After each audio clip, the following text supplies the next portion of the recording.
Hi అండి. Welcome to Raviteja matchings and saris. ఈరోజు super duper item తీసుకొచ్చాను మళ్ళీ మీ ముందుకి. Online trending item, light weight, paper weight అంటారు కదా, పేపర్ వెయిట్ లాగా ఉంటుంది.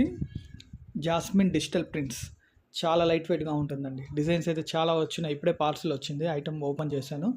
మీకు దీంట్లో డిజైన్స్ చూపిస్తాను చూడండి, చాలా సూపర్గా ఉంటాయి చూడండి. ఈ శారీ చూడండి, baby pink with dark cement కాంబినేషన్లో ఉంటుంది. శారీ డిజైన్ అయితే చాలా యూనిక్గా ఉందండి. శారీ కూడా కడ్డీ అంచు వస్తుంది. అంచు వల్ల చీర మరింత అందంగా కనిపిస్తుంది. ఇది మార్కెట్ అంతా 750, 850 రేంజెస్లో అమ్ముతున్నారండి. కానీ మన కస్టమర్ల కోసం నేను ఆఫర్లో తీసుకొచ్చాను. కేవలం 555 రూపాయలు మాత్రమే. 750, 850 అమ్మే శారీ 555 రూపాయలు మాత్రమే.